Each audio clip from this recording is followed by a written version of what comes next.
The Bengali Mystic, 88 Insights from Sri Ramakrishna, written by David Christopher Lane, narrated by Lomakayu. The fabled musk deer searches the world over for the source of the scent, which comes from itself. Ramakrishna. Introduction. Sri Ramakrishna is one of the most thoroughly studied saints in the last 150 years. He is by any measure one of the most extraordinary mystics to have emerged from India. Ramakrishna has impacted the lives of millions around the world, and he continues to intrigue and puzzle spiritual seekers and scholars alike. After reading many of Sri Ramakrishna's wonderful sayings filled with such rich and earthly analogies, I thought it would be instructive to choose 88 of his insights and put them in a short introductory book. To accomplish this aim, I have drawn from Max Muller's delightful and too often neglected book, Ramakrishna, His Life and Sayings, which was first published in 1898. In addition, I have included a brief article I wrote about Ramakrishna's first samadhi experience as a young boy, who was overcome by a stunningly beautiful sight of white cranes against a cascade of blackened clouds. All of this is prefaced with a brief biography of the Bengali saint, who still enthralls us today with his remarkable life and teachings. A brief biography. Ramakrishna Paramahamsa is perhaps the best-known saint of 19th century India. He was born in a poor Brahmin family in 1836 in a small town near Calcutta, West Bengal. As a young man, he was artistic and a popular storyteller and actor. His parents were religious and prone to visions and spiritual dreams. Ramakrishna's father had a vision of the god Gadadhara, Vishnu, while on a religious pilgrimage. In the vision, the god told him that he would be born into the family as a son. Young Ramakrishna was prone to experiences of spiritual reverie and temporary loss of consciousness. His early spiritual experiences included going into a state of rapture while watching the flight of cranes and losing consciousness of the outer world while playing the role of the god Shiva in a school play. Ramakrishna had little interest in school or practical things of the world. In 1866, he became a priest at a recently dedicated temple to the goddess Kali, located near Calcutta on the Ganges River. It was built by a pious widow, Rani Rasmani. He meditated in a sacred grove of 5 trees on the edge of the temple grounds, seeking a vision of the goddess Kali. At one point he became frustrated, feeling he could not live any longer without seeing Kali. He demanded that the goddess appear to him. He threatened to take his own life with a ritual dagger, normally held in the hand of the Kali statue. At this point he explained how the goddess appeared to him as an ocean of light. When I jumped up like a madman and seized a sword, suddenly the Blessed Mother revealed herself, effulgent ocean of consciousness. As far as the eye could see, the shining billows were madly rushing at me from all sides with a terrific noise to swallow me up. I was caught in the rush and collapsed unconscious. Within me there was a steady flow of undiluted bliss, altogether new, and I felt the presence of the Divine Mother. Ramakrishna's behavior became more erratic as time passed and began to worry his family and employer. He would take on ritual and mythical roles, identifying with the figures from the Puranas, medieval Indian holy books describing the adventures of gods. His parents found him a wife, hoping his mental instability was a result of his celibacy. About this time, an elderly holy woman named Bhairavi Brahmani appeared and determined that Ramakrishna's madness was spiritual madness rather than ordinary madness. He was literally mad for the vision of God. She convened a group of respected religious leaders who examined Ramakrishna's symptoms. They concluded that this was a case of divine madness similar in nature to that of other famous saints, such as Caitanya, a 15th century Bengali saint. From this point on, people began to treat Ramakrishna with more respect, though his unusual behavior in worship and meditation continued. The holy woman stayed with Ramakrishna for some time, teaching him yogic and tantric meditation techniques. A yogi named Tatapuri then became Ramakrishna's mentor. Ramakrishna adopted the role of renunciant and learned a non-dualist form of Vedanta philosophy from him. In this system, God is understood to be the formless, unmanifest energy that supports the cosmos. Ramakrishna experienced a deep form of trance, nirvikalpa samadhi, under the guidance of this teacher. This state can be described as complete absorption of the soul into the divine ocean of consciousness. Disciples began to appear at this point in Ramakrishna's life. He embarked on a long period of teaching where he gathered a group of disciples around him.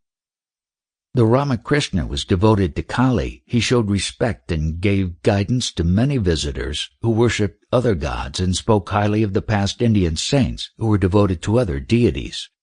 Those who followed the Vedic prescription of religious universalism summed up in the phrase, "There is but one truth," but sages call it by different names, noted that Ramakrishna practiced the rituals of many religions and found that they all brought him to the same divine reality in the end.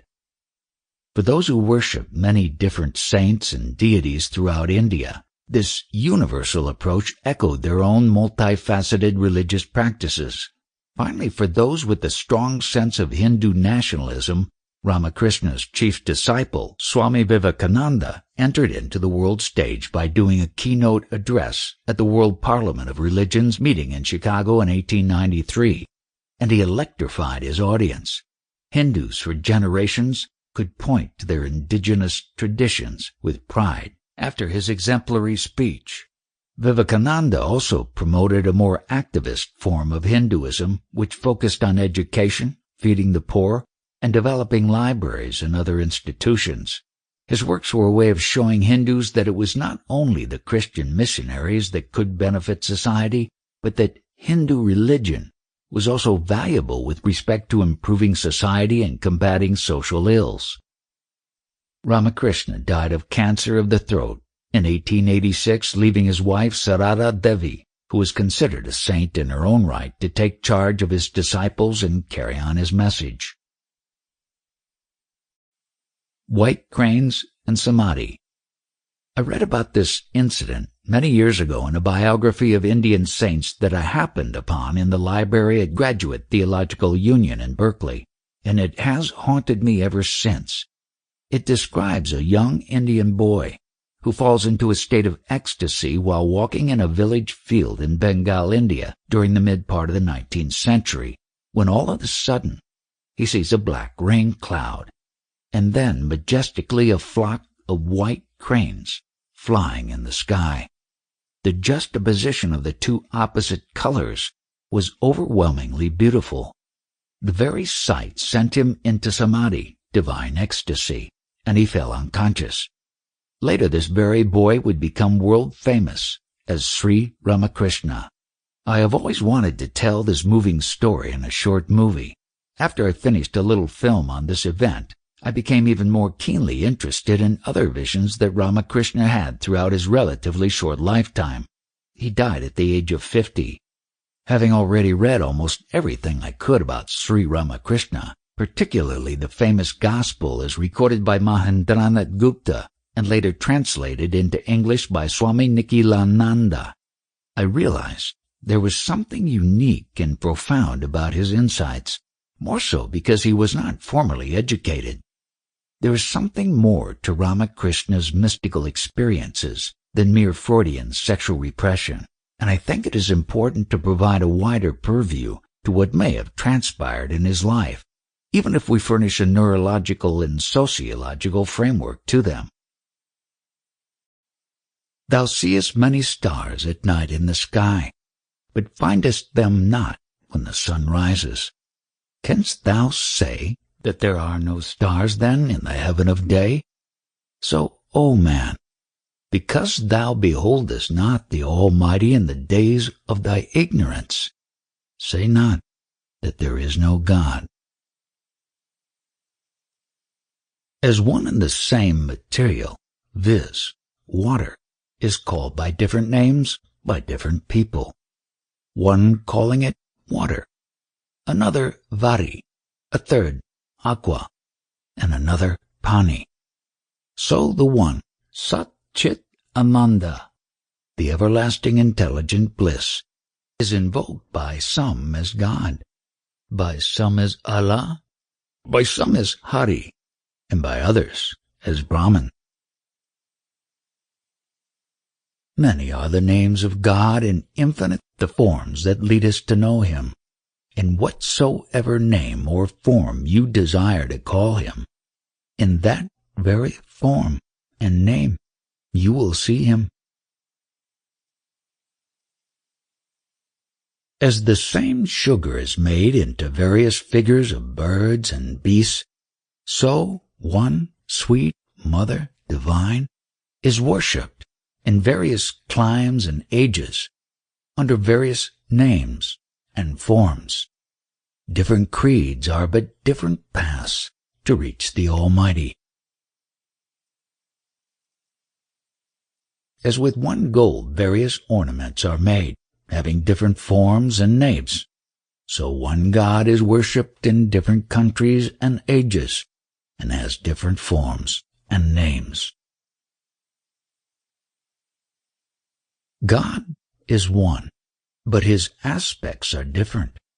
As one master of the house is father to one, brother to another, and husband to a third, and is called by these different names by those different persons, so one God is described and called in various ways according to the particular aspect in which He appears to His particular worshipper.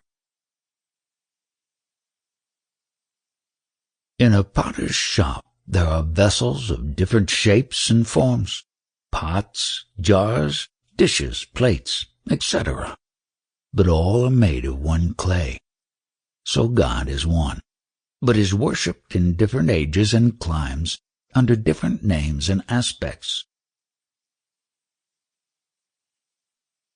Man is like a pillowcase.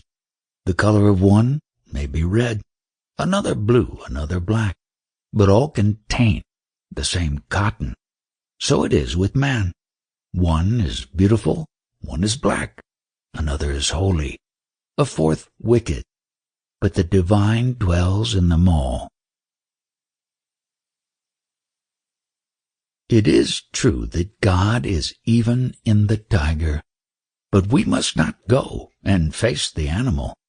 So it is true that God dwells even in the most wicked, but it is not meant that we should associate with the wicked. As one kind of water may be used for washing our feet, another may serve the purpose of ablution, and others may be drunk, and others again may not be touched at all. So there are different kinds of places. We may approach some, we can enter into the inside of others. Others we must avoid, even at a distance. Put the pot with its ingredients on the fire. It will be so hot as to burn your finger when you touch it. But the heat does not belong to the pot, nor anything contained in it, but is in the fire. So it is the fire of Brahman in man that causes the mind and the senses to perform their functions, and when that fire ceases to act, the senses also, or the organs, stop. God tells the thief to go and steal, and at the same time warns the householder against the thief. As fishes playing in a pond covered with reeds and scum cannot be seen from outside, so God plays in the heart of a man, invisibly, being screened by Maya from human view. As a boy begins to learn writing by drawing big scrawls before he can master the small hand, so must we learn concentration of the mind by fixing it first on forms, and when we have attained success therein, we can easily fix it upon the formless. God is formless, and is with form too, and he is that which transcends both form and formlessness. He alone can say what else he is. As water when congealed becomes ice, so the visible form of the Almighty is the materialized manifestation of the all-pervading, formless Brahman, as the ice, being part and parcel of the water, remains in the water for a time and afterwards melts in it. So the personal God is part and parcel of the impersonal. He rises from the impersonal, remains there, and ultimately merges into it and disappears.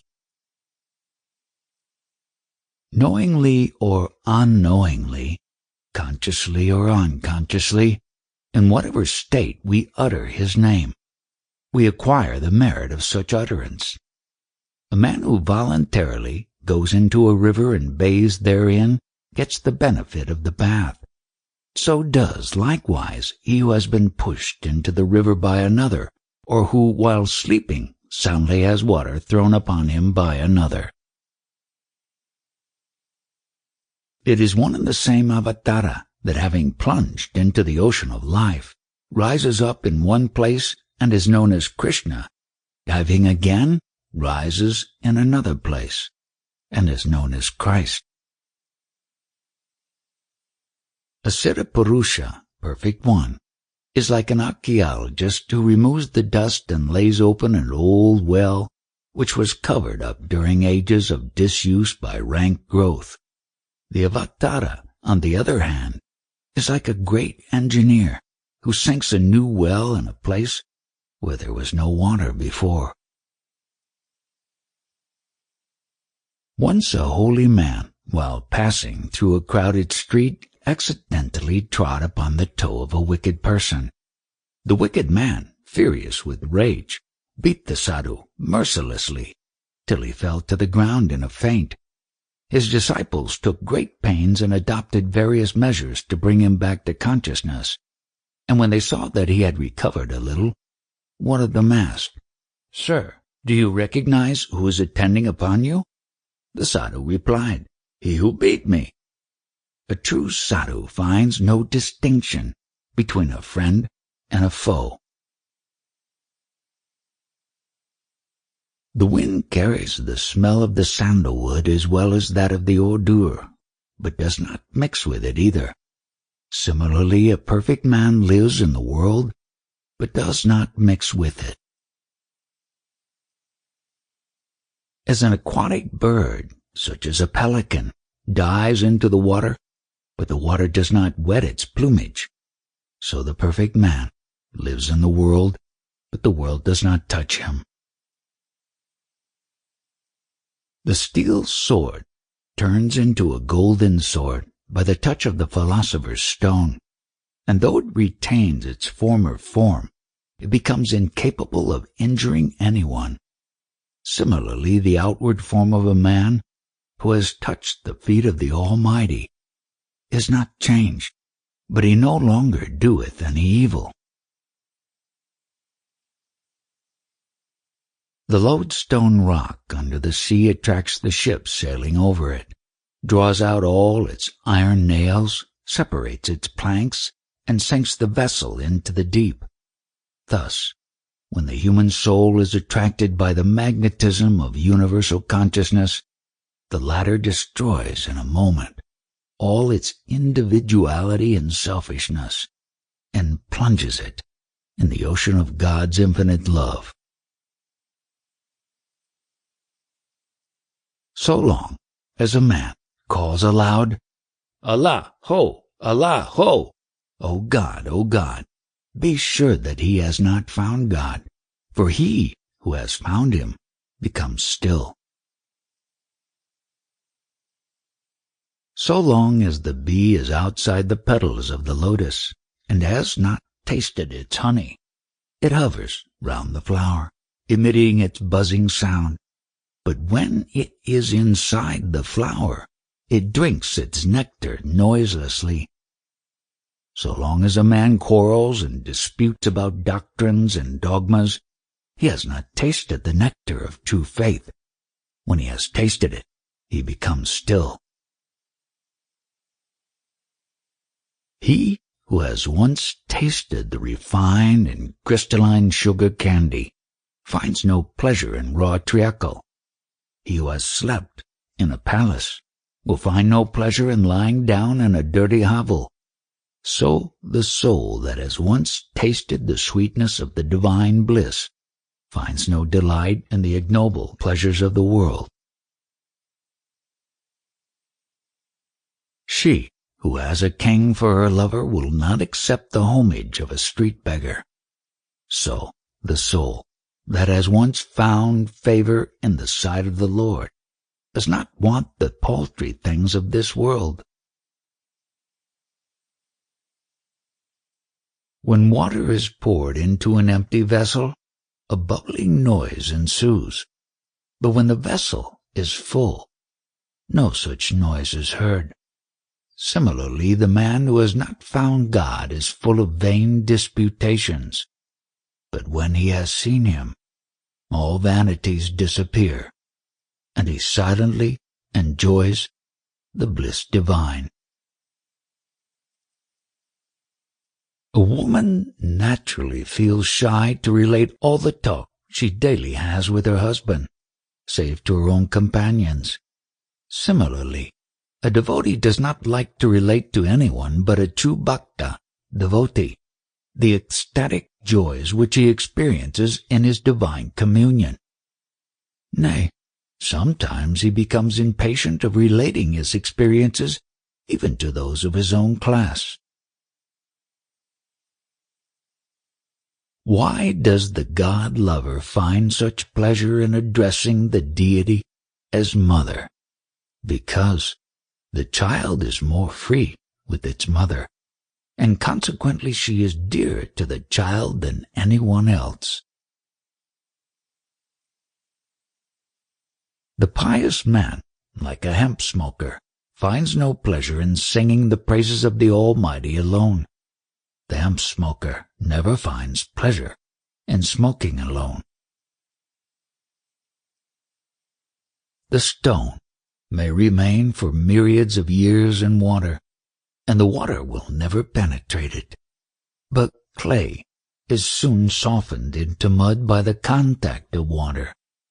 So the strong heart of the faithful does not despair in the midst of trials and persecutions, but the man of weak faith is easily shaken even by the most trifling cause.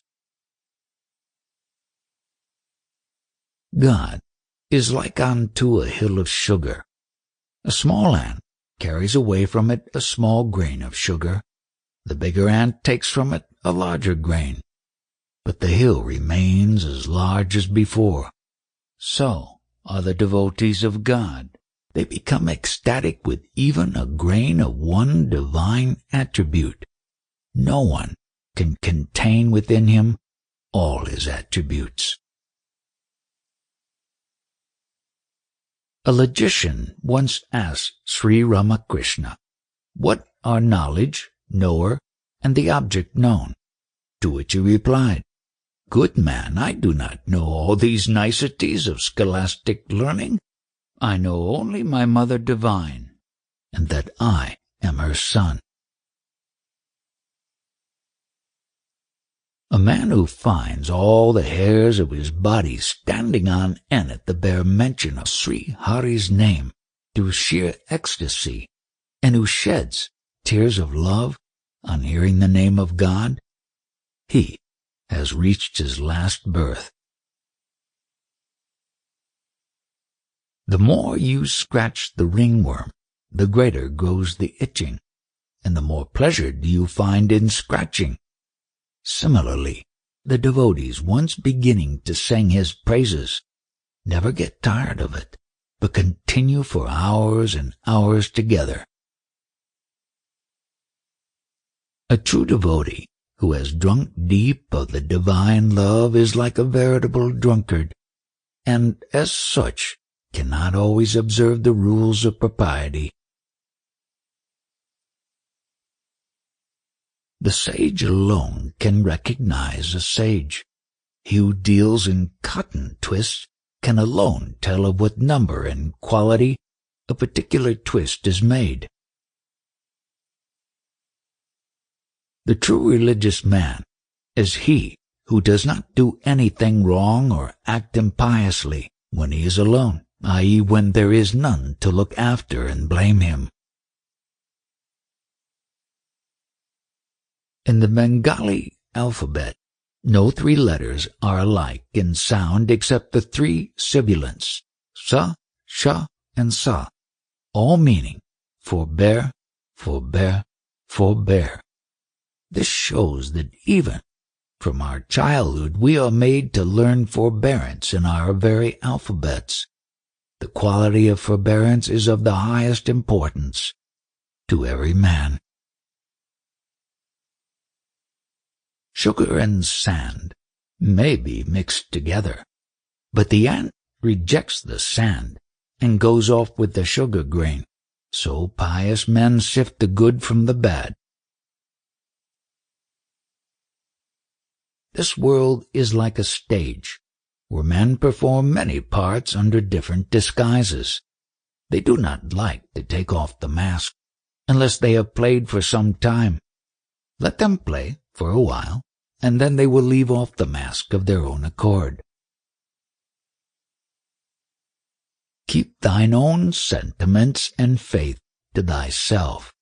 Do not talk about them abroad, otherwise thou wilt be a great loser. The vulture soars high up in the air, but all the while he is looking down into the charnel pits in search of putrid carcasses. So the book-read pandits speak glibly and volubly about divine knowledge, but it is all mere talk, for all the while their mind is thinking about how to get money, respect, honor, power, etc., the vain guerdon of their learning. As when going to a strange country, one must abide by the directions of him who knows the way, while taking the advice of many may lead to confusion. So in trying to reach God, one should follow implicitly the advice of one single guru who knows the way to God. The guru should be only one, but upagurus, assistant gurus, may be many. He from whom anything whatsoever is learned is an upaguru. The great Avadhuta had 20 such gurus. Take the pearl and throw the oyster shell away. Follow the mantra, advice, given thee by thy guru, and throw out of consideration the human frailties of thy teacher.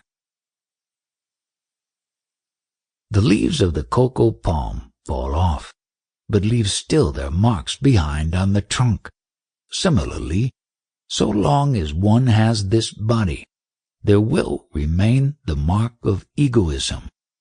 How high soever a man may advance in spirituality, but these traces of egoism do not bind such men to the world, nor cause their rebirth. The sun can give heat and light the whole world, but it can do nothing when the clouds are in the sky and shut out its rays. Similarly, so long as egoism is in the soul, God cannot shine upon the heart. Of all the birds of the air, the crow is considered to be the wisest, and he thinks himself so too. He never falls into a snare. He flies off at the slightest approach of danger, and steals the food with the greatest dexterity. But all this wisdom can supply him with no better living than filth and foul matter. This is the result of his having the wisdom of the pettifogger.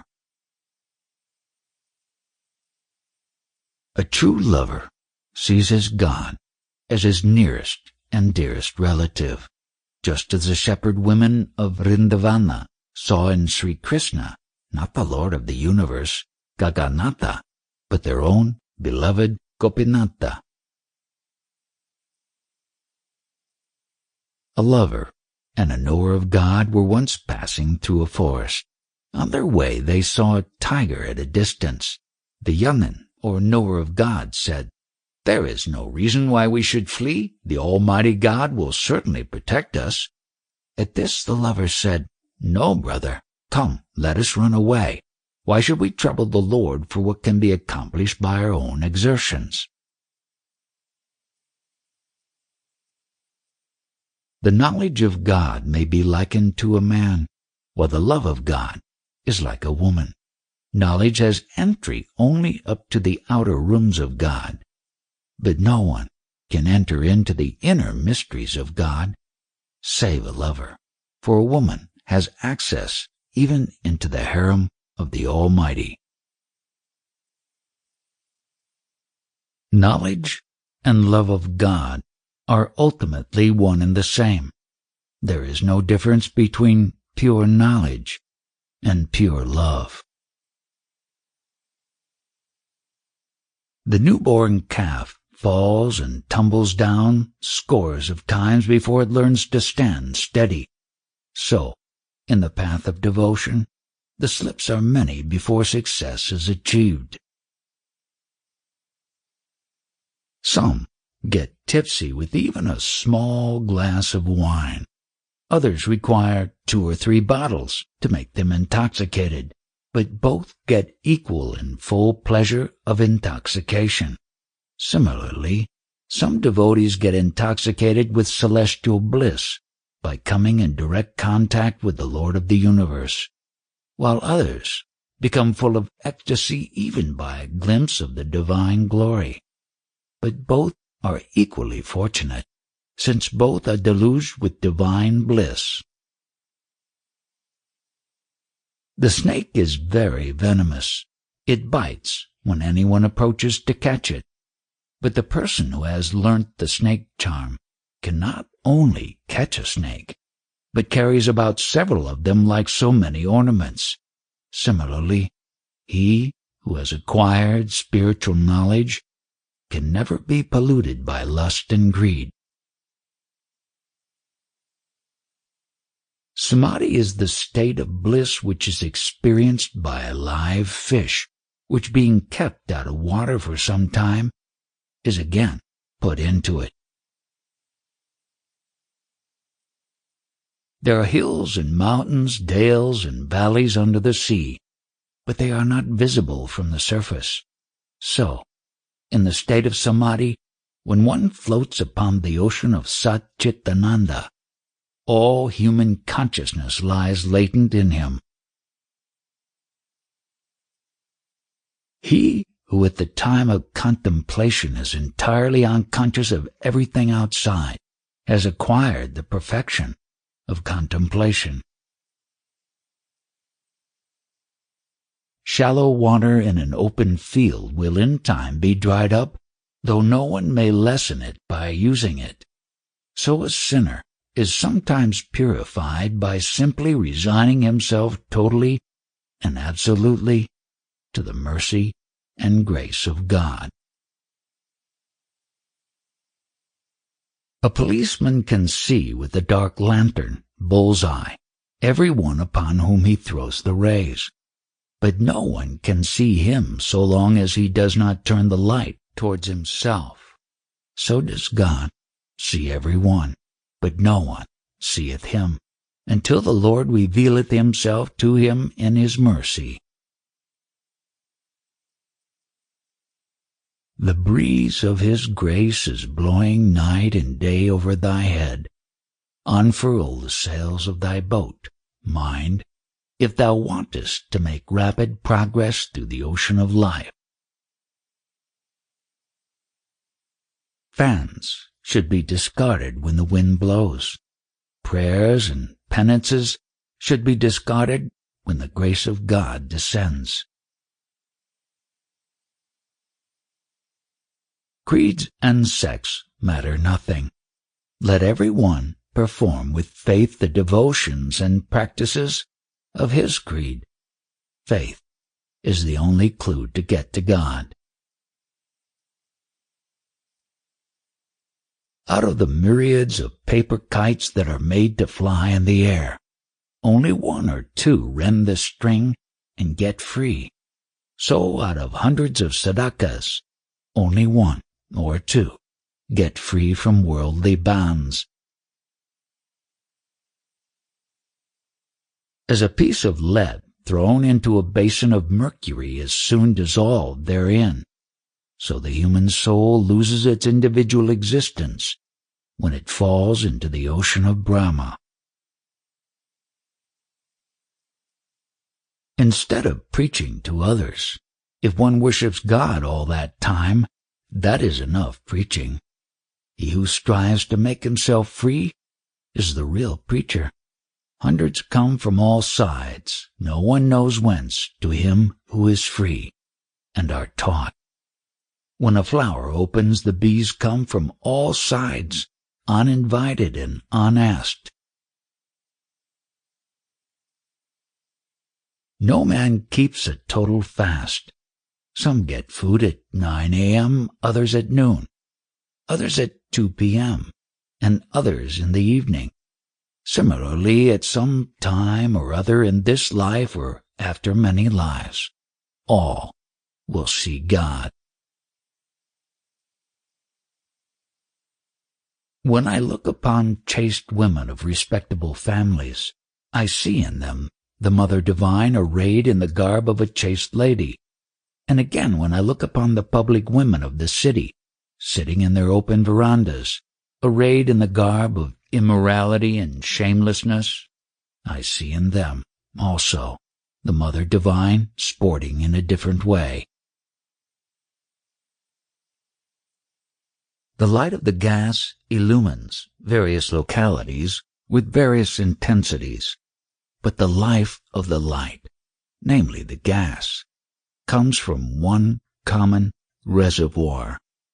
So the religious teachers of all climes and ages are but as many lampposts through which is emitted the light of the Spirit flowing constantly from one source, the Lord Almighty. As the rainwater from the top of a house may be discharged through pipes having their mouthpieces shaped like the head of a tiger, a cow, or a bull, etc., although the water does not belong to these pipes, but comes from the heaven above, so are the holy sadhus, saints, through whose mouths eternal and heavenly truths are discharged into this world by the Almighty. The waters of a swiftly flowing current move round in eddies and whirlpools, but quickly crossing these they resume their former course. So the hearts of the pious fall sometimes into the whirlpools of despondency, grief, and unbelief. But it is only a momentary aberration.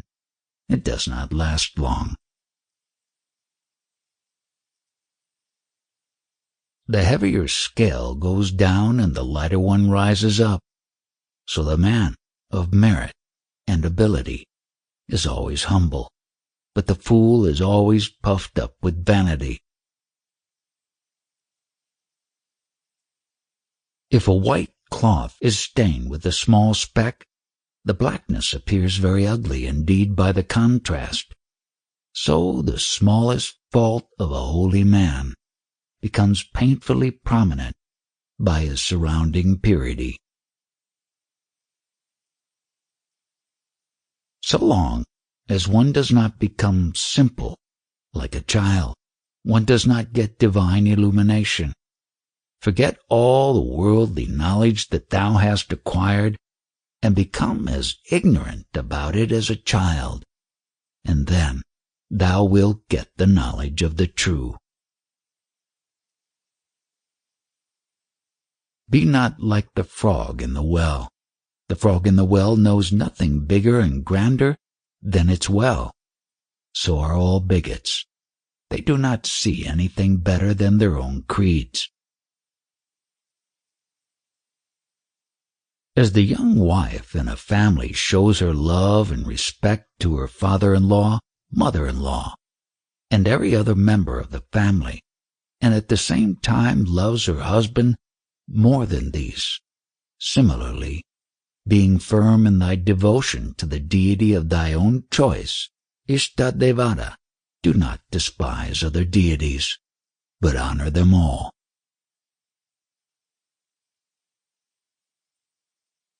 The difference between the modern Brahmaism and Hinduism is like the difference between the single note of music and the whole music. The modern Brahmas are content with the single note of Brahman, while the Hindu religion is made up of several notes, producing a sweet and melodious harmony. Visit not miracle workers. They are wanderers from the path of truth. Their minds have become entangled in the meshes of psychic powers which lie in the way of the pilgrim towards Brahman as temptations. Beware of these powers, and desire them not. A man, after 14 years of hard asceticism, in a lonely forest obtained at last the power of walking over the waters. Overjoyed at this acquisition, he went to his guru and told him of his grand feat. At this the master replied, "My poor boy, what thou hast accomplished after 14 years' arduous labor, ordinary men do the same by paying a penny to the boatman." As on the troubled surface of rolling waters the moon shines in broken images, so on the unsettled mind of a worldly man engrossed in Maya, the perfect God shines with partial light only. As one can ascend to the top of a house by means of a ladder, or a bamboo, or a staircase, or a rope, so diverse also are the ways and means to approach God, and every religion in the world shows one of these ways.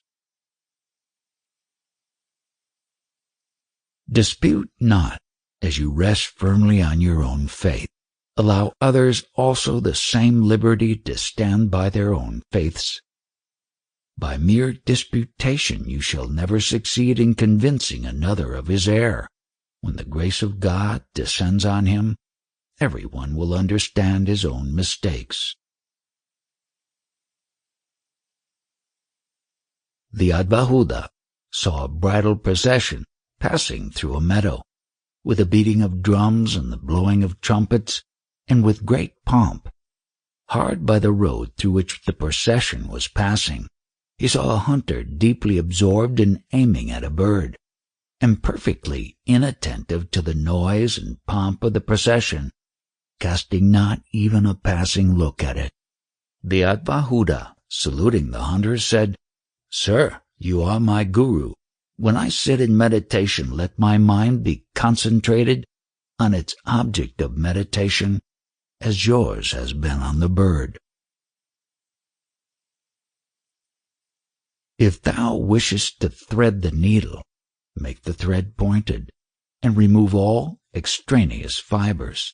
Then the thread will easily enter into the eye of the needle. So, if thou wishest to concentrate thy heart on God, be meek, humble, and poor in spirit, and remove all filaments of desire. When the tail of the tadpole drops off, it can live both in water and on land. When the tail of ignorance drops off, man becomes free. He can then live both in God and in the world equally well.